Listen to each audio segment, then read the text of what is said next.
الله أكبر الله. Aujourd'hui, je voudrais poser une question qui peut sembler simple, mais dont la réponse pourrait remettre en question certaines idées très répandues sur le salut. Est-il vrai que tous les musulmans iront au paradis? Ou, à l'inverse, certains musulmans peuvent-ils être condamnés à l'enfer? Et surtout, est-ce que le simple fait de dire « je suis musulman » suffit pour être sauvé? Certains affirment que la foi seule garantit le paradis. D'autres pensent qu'il faut nécessairement ajouter les bonnes œuvres. Et certains vont encore plus loin en affirmant que tous les musulmans sont automatiquement sauvés, tandis que tous les non-musulmans seraient automatiquement condamnés. Mais, que dit réellement le Coran? Quelle est la place de la foi? Quelle est la place des œuvres? Que devient le musulman qui commet de grands péchés? Et qu'en est-il de ceux qui cherchent sincèrement la vérité mais qui ne partagent pas la même religion? Ce sont des questions extrêmement importantes. Et pour essayer d'y répondre avec sérieux, clarté et respect, nous allons maintenant écouter l'explication inspirée des enseignements du Dr Zakir Naik. Tu as posé une question extrêmement importante. Et je voudrais commencer par une réponse très claire. Non, l'islam n'enseigne pas que le simple fait de porter l'étiquette « musulman » garantit automatiquement le paradis. Mais il serait tout aussi faux de dire « tous les musulmans iront en enfer ». La réalité est beaucoup plus profonde.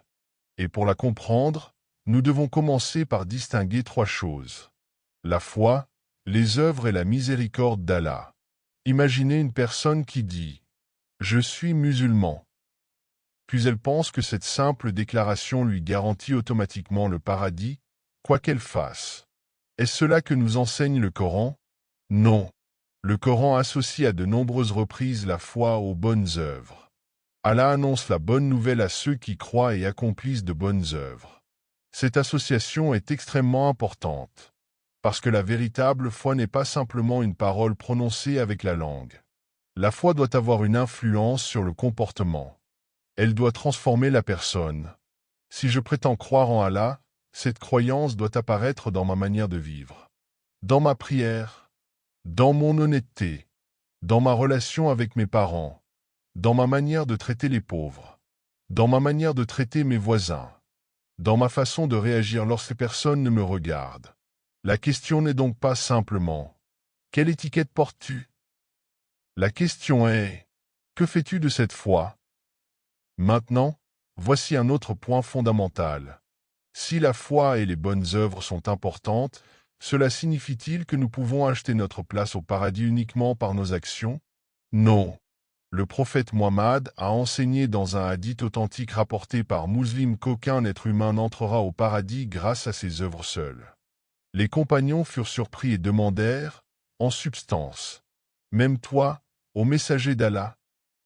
Et il répondit que même lui n'y entrerait que si Allah l'enveloppait de sa miséricorde.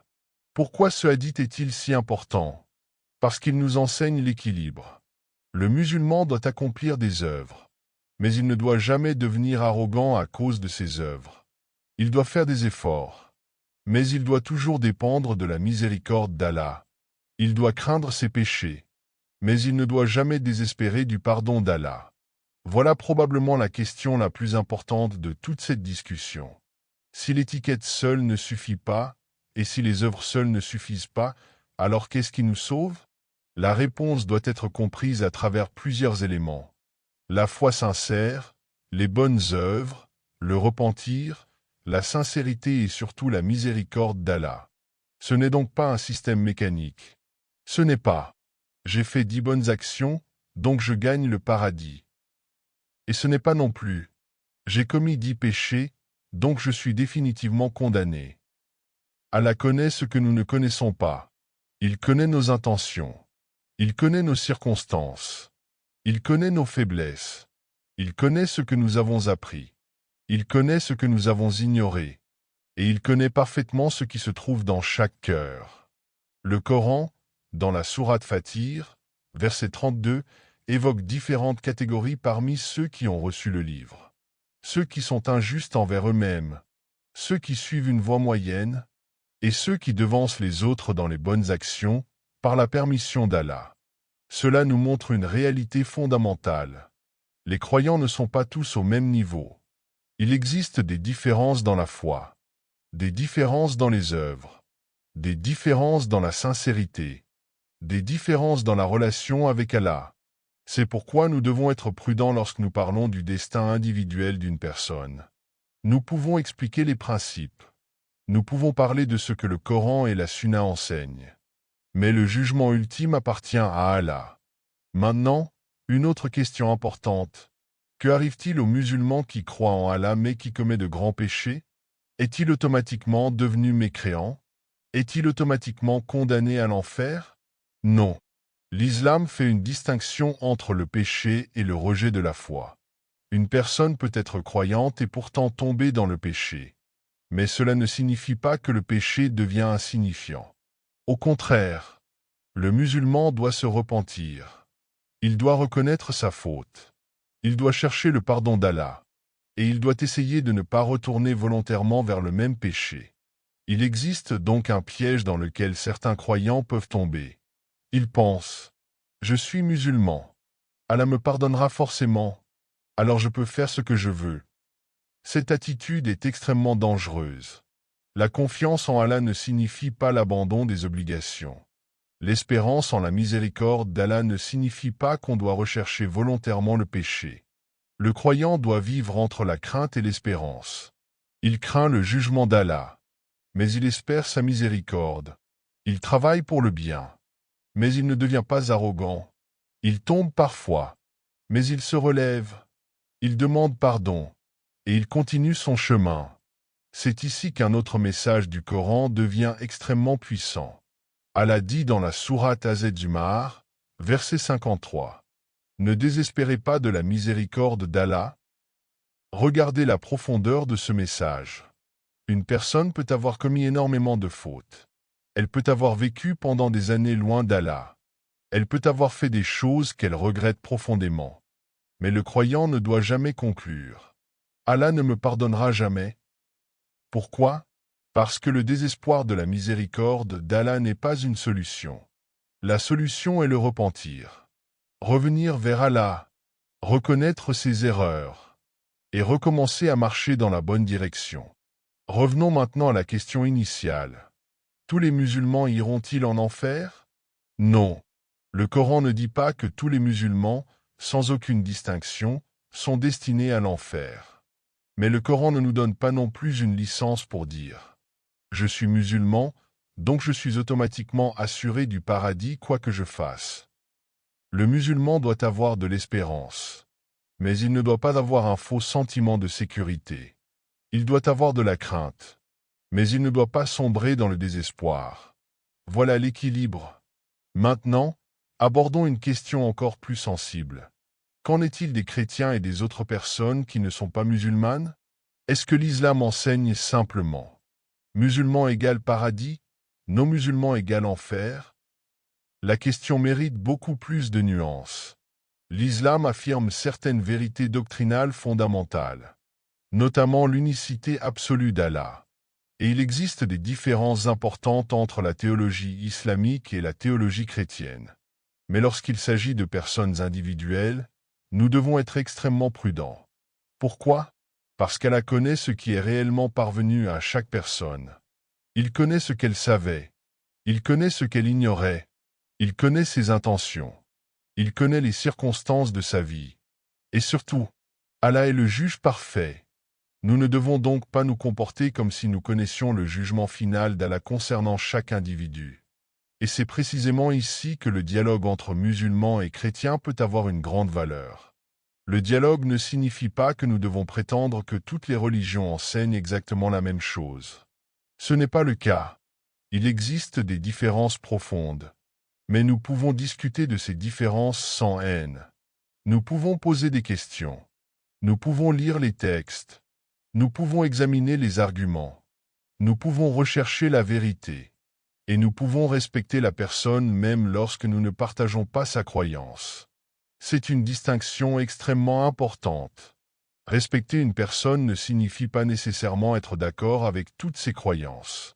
Un musulman ne devrait jamais dire « Je suis musulman, donc je suis supérieur à tout le monde ». Au contraire, La foi devrait produire l'humilité. Pourquoi? Parce que nous dépendons tous d'Allah. Nous avons tous besoin de sa miséricorde. Nous avons tous besoin de son pardon. Et aucun être humain ne devrait devenir arrogant à cause de sa religion. La véritable connaissance devrait nous rendre plus humbles, pas plus méprisants. L'autre extrême est tout aussi dangereux. Certains musulmans vivent constamment dans la peur. Ils pensent « Je ne suis pas assez bon. Allah ne me pardonnera probablement jamais. » Mais si cette peur conduit au désespoir, elle devient destructrice. Le Coran nous enseigne l'équilibre. Crains Allah, mais espère en Allah. Repens-toi, mais ne désespère jamais. Fais le bien, mais ne deviens jamais arrogant. Et lorsque tu tombes, relève-toi.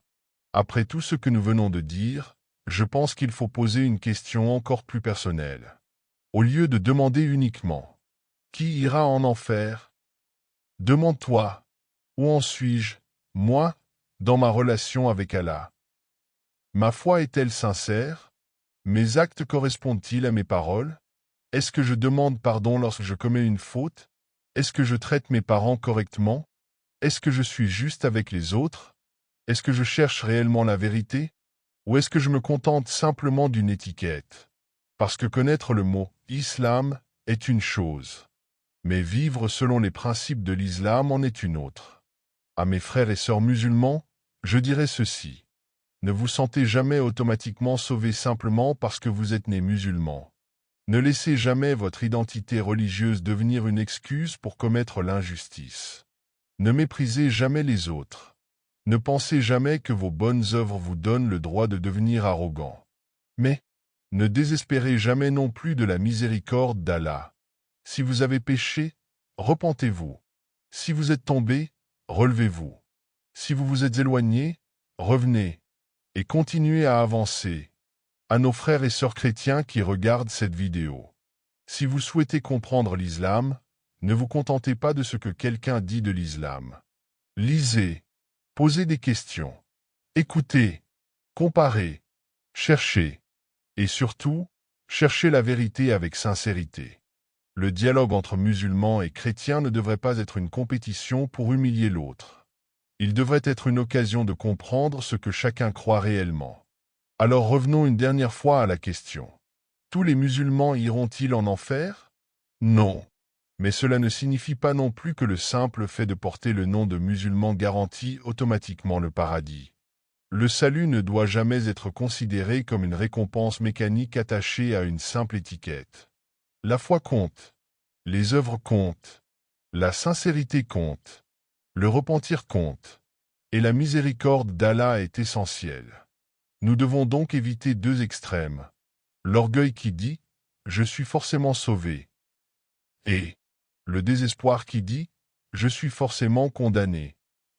La voie équilibrée consiste à faire de notre mieux, à nous repentir, à accomplir le bien, à rechercher sincèrement la vérité et à placer notre confiance dans la justice et la miséricorde d'Allah. Peut-être qu'au fond, la question la plus importante n'est finalement pas « Qui ira en enfer ?» mais plutôt « Qu'est-ce que je fais aujourd'hui de la vie et de la foi qui m'ont été données ?» Parce que nous pouvons passer notre vie à juger les autres, ou commencer à travailler sur nous-mêmes. Nous pouvons chercher à savoir qui sera condamné, ou chercher à devenir meilleur. Et nous pouvons utiliser la religion pour construire des murs, ou l'utiliser pour rechercher sincèrement la vérité et nous rapprocher d'Allah. Que chacun d'entre nous se pose donc cette question avec honnêteté. Si je devais rendre compte de ma vie aujourd'hui, serais-je satisfait de la manière dont j'ai vécu ma foi? Voilà une question qui mérite véritablement notre attention. Si cette réflexion vous a fait réfléchir, dites-moi votre opinion dans les commentaires. La foi seule suffit-elle, ou les œuvres sont-elles indispensables? Et surtout, gardons dans les commentaires un esprit de respect. Si vous souhaitez découvrir d'autres sujets consacrés aux grandes questions qui existent entre l'islam et le christianisme, abonnez-vous à la chaîne. Que Allah nous guide tous vers la vérité, nous accorde la sincérité, nous pardonne nos fautes et nous protège de l'orgueil comme du désespoir.